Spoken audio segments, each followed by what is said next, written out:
Hello, beautiful souls.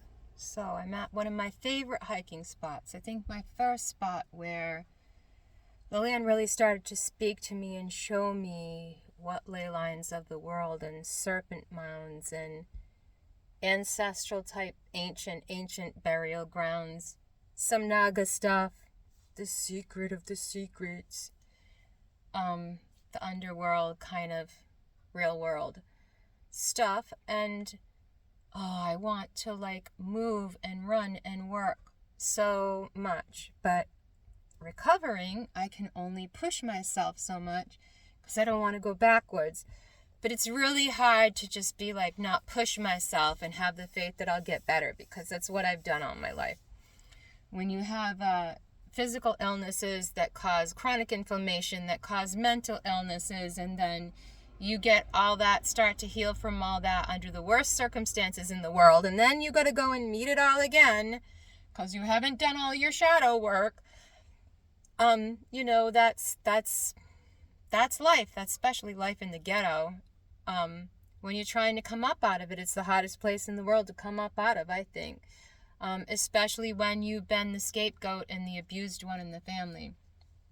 So like my last video, I talked about, how we need to separate ourselves from our abusers and see them as really non-existent, not so that we can ignore what they put us through, not so that we can act like we didn't suffer and go back and act like they're going to change. No, we have to change. And if the universe changes people while you change, which if they're hooked to your energy, either they're going to come up or they're going to come up till they get so high, and then they're going to fall out of the sky because they're going to have a tower. And this is why people who hook to your energy really freaking attack you, especially when they know they're going down because of their own stupidity, sadly. Like I said, the demonic or the demoted or the dead ancestors, demoted ancestral energy, it will give you a ton of false power and a ton of false energy, but that's only because without you it can't experience life. It can't live, move, and have its being. But all of us have shadow, have 4D, have metal, have D-moded energy and demons, angelic, unangelic energy in our body, in our centers, and whatever. Hold on. Sorry, I had to stop there. I got a phone call, and for once I got my phone to actually stop and not flip screens, and usually I can't add to a recording. That's all I mean. So, I was talking about healing, not going back to people, not making sure I have the balance of the other message, which maybe I'll upload it second after this now that I think about it. But as you break through these levels in your heart chakra, especially once you've had to go back down through the lower chakra, deal with the shadow, come back into the heart, which happens over and over again, until you break up through the crown. And like I said, last October, November area, when in the summer, when I went back to the people I knew from before, I was getting my crown back, my charge back.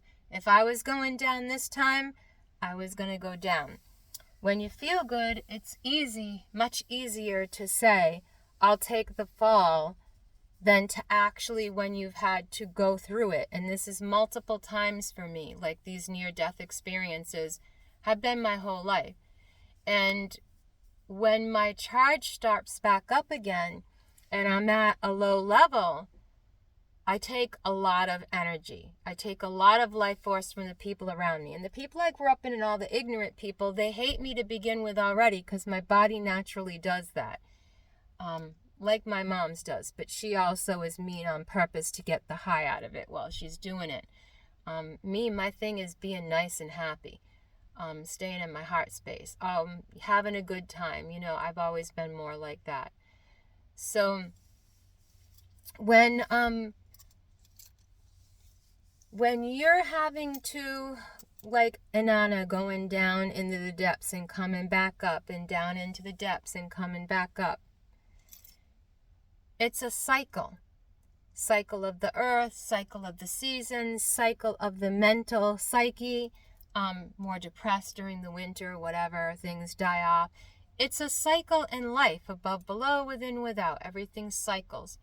And so when you realize that and you face death multiple times, you're a bit more fearless. So like when I'm charging back up, I can take a lot of life force and a lot of energy really quick. Not only back from those people who played games with me and harmed me, because I have to get to a point where you just sit like the Buddha until you have that glow up. And if you don't have it, you're going to sit there in your hospital bed willing it back. And I had to. And you're going to trip balls and think you're dying when people are throwing black mage at you and doing their crazy shite, if you know how to transmute that. It is a hell. And, I've been through it enough now that I understand the games. From the awake people, the people who know they're doing it, like mages, they're just people who know they're doing the narcissistic shite for the demons instead of being ignorant. Like, say, my narcissistic mom is ignorant of what she does. But as I've been around like people like that my whole life, was raised by that, and kind of, like the ghetto, it's kind of your role, and you learn to roll with it and use it and tease and act out of it and discipline your children in that way. And so you hold a lot of dis-ease and negative karma from those thought forms, and you have to transmute it. So I'm not saying you are that, but on some level you do mirror all those things, and you will do some of those things. I look back on myself or anyone in my former life, and I'm just like, wow, like hella stupid. You're hella stupid. How could I have been that gross, that ghetto, that I'm such a good Christian? Blech, puke, rum.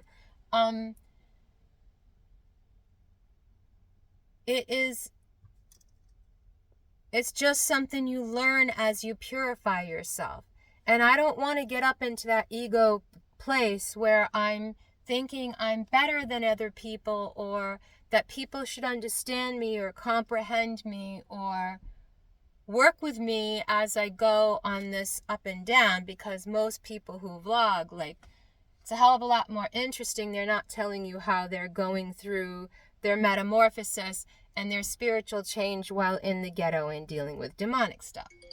At least, I've heard a lot of wonderful people talk about it online and maybe give their testimony and stuff, but I've never, I haven't found anybody else with a blog like mine. And I could and should probably, have been gone the way of pulling cards and doing all those things. But my shadow, my shadow life was that when I decided to transmute certain things around me for everybody else, you tell yourself it's for everybody else, but how can it be for everybody else while you're living in your body and you're this? You're not them. And you don't even have the realization of wholeness yet, so you're not them. They're just your shadow, and you pity your own shadow in other people. So I've found now, I don't feel obligated to help anybody anymore or attached to anybody. And if I want to, I outright ask my shadow, like, what's your point in this? What do you want? What are you looking for? Because shadow people will tell you, oh, everybody only does stuff because they want something. Because that's how a narcissist is. They don't know anything else. They're inside out. But white light narcissists are also the same way. So I have had to learn to really meditate and ask my shadow, like, why you want this? Why you doing it? Why is your mind going back there? Why is your mind going back to the scum bucket, to the ghetto, to the, to stuff like that?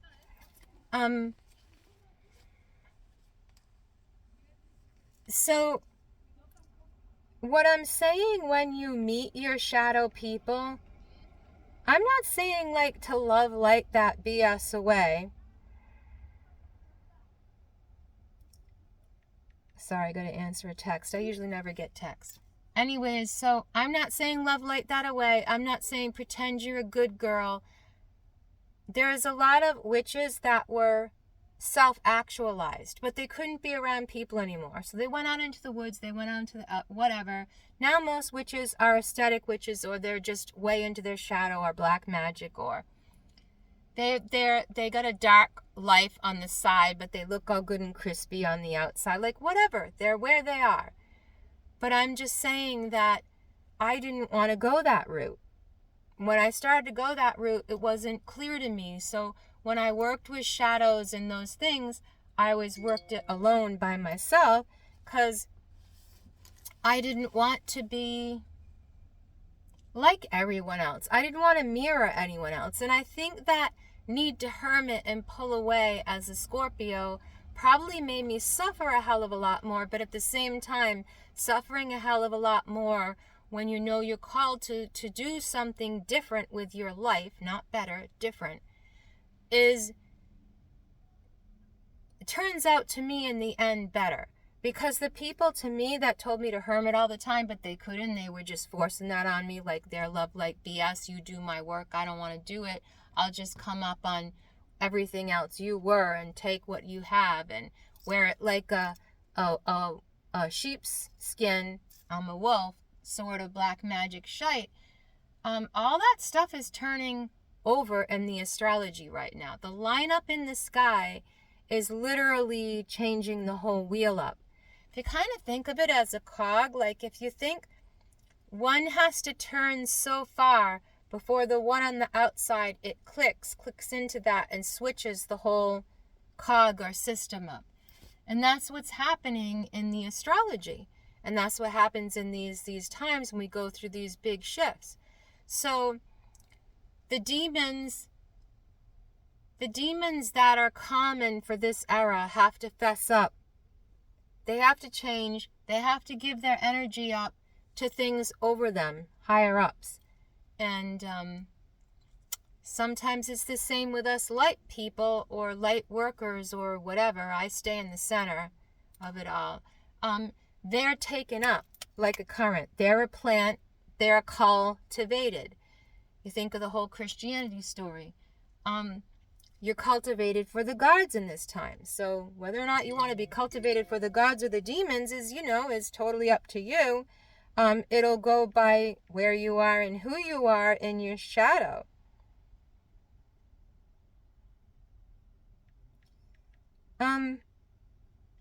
But sometimes I miss people, and all the people that I know that I have of are in my past memories. And I've had to heal and make friends with myself in order to change up that energy and get out and do this. Well, I was trying so hard to heal from horrible things and attacks and trying to help the wrong people that the only way that I could heal was to be alone and to express and talk like this. So even if nobody watches your vlog, like, I highly, highly recommend doing this. Other people I've told to do it have found it, very purging and healing, to record a video. Maybe you aren't going to upload it. Maybe you aren't going to share it. Maybe you don't want people to see, that shadow part of yourself. But I decided years ago that the only way that I was going to come out from under the bad abuse I suffered my whole life was to start to be open and write poetry about it. So I did, and I shared really openly on Facebook, because everyone was so Facebook, like external scrunchy, whitewashed tomb Facebook stuff. And I didn't like that. It wasn't authentic to me. And so, Scorpio, I wanted to be authentic to me, which I can also think of myself as a Libra, but when you turn it over to the other side of the world, it has the same connotations as the Western, whether your Eastern side real. It all depends what's real sky right now and how much you align with that. Like when I listen to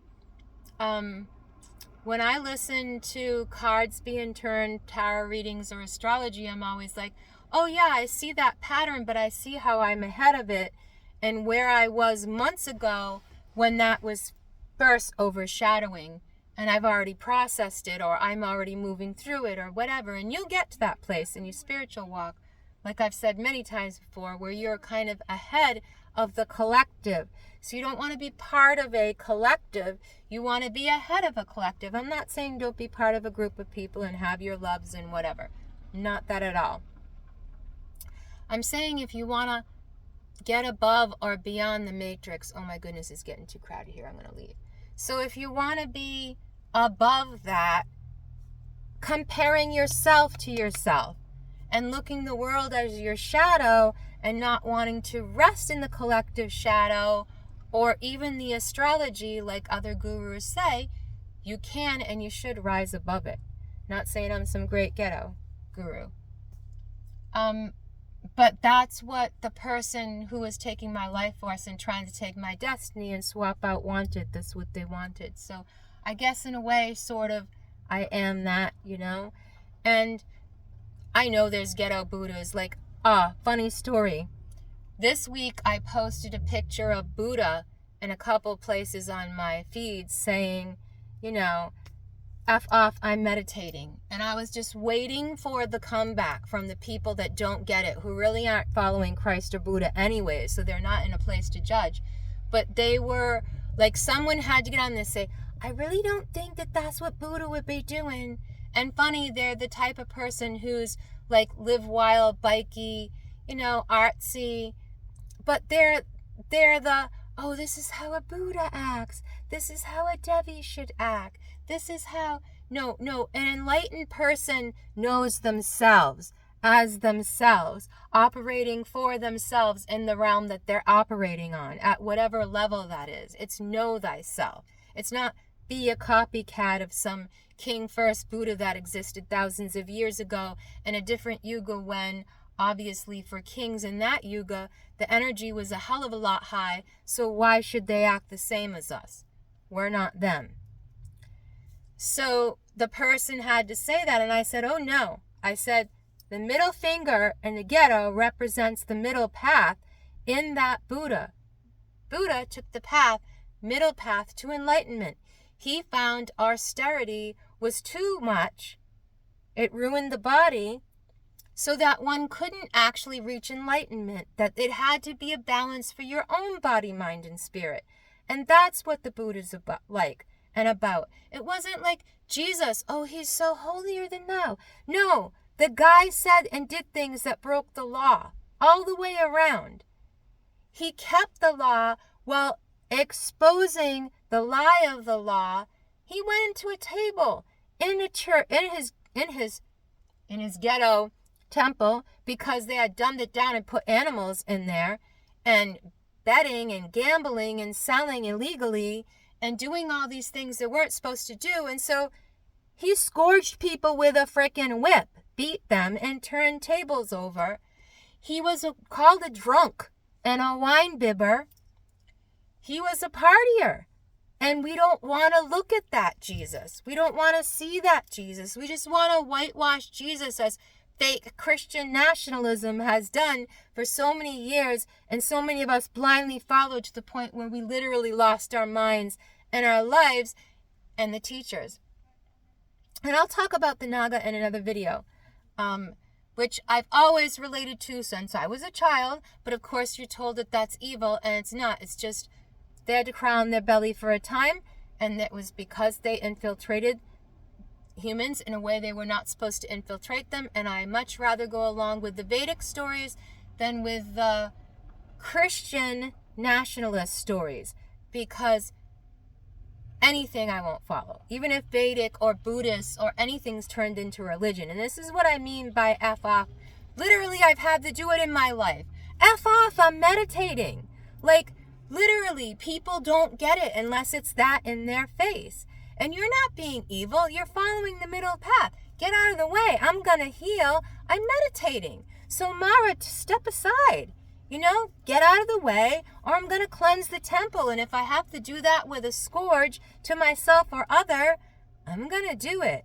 And since it ain't legal to do it, We're not allowed to defend ourselves or tell people off or do any of that stuff because maybe we have our freedom, but we don't, because we live in a world where you can't just go out into the wilderness and live by yourself. You need a lot of money to do that, or a lot of skill. You still need money. And if you're in the ghetto, you don't have that. This system has dumbed us down greatly, and it's going to have to change, and it is changing. So I will leave that there, and I'll talk about the Naga. But I'm going to leave this park because my favorite place with my huge Naga snake in it, it's too crowded. And I'm hoping over the eclipse and equinox for the spring, I'll be doing ceremony here and in a couple other places where I found the serpents. Found a lot of things all over the place. They're everywhere. It's everywhere. Because 5,000 years ago, India was everywhere, and the Naga were everywhere. And we talk to our ancestors, mentors, guides, Christs, and gods by knowing the self, like my ancestors taught me. We do ceremony to know our God better. Our God is in ourself. Our God's not just separate out there. But the point in doing ceremony, which was lost over time, is that the ceremony became the only way to contact God instead of through the center. And since I don't have that privilege no more, I am that. When I do something, I'm doing me. It's all me. And I'm taking the whole current of me. And I'm not letting in Inspector Gadgets and monitoring spirits and shite heads and negative energy that want to F shite up. Because I think us people have crawled on our belly long enough, and that the truth needs to come out. And in Christian religion, the truth coming out, they don't want to, because it's turned into a nationalistic lie and control. And it's going to fall away. And the way we're going to do it is to wake the land and wake the ancestors above, below, within, without, which is going to mean those Naga coming out, those family lines that are slightly narcissistic, like my Reynolds line, my Rinaldi line, my line that goes back to the Vlad the Impalers and the Draculas and all that. Narcissistic lines on both sides of the family, they're deep, but those things got to be transmuted. And whether you meet that in a Naga or a psychopath, or a person that thinks they're that, or a person that channels that, old dead kings and dead ancestors and bleebly blue, don't matter, they're serving you. And that's what I said in the previous video. So I'll put that one up after this, so it doesn't seem like I'm one of those people being like, love light, just accept all the abuse. Because I don't, and I never will. Thank you.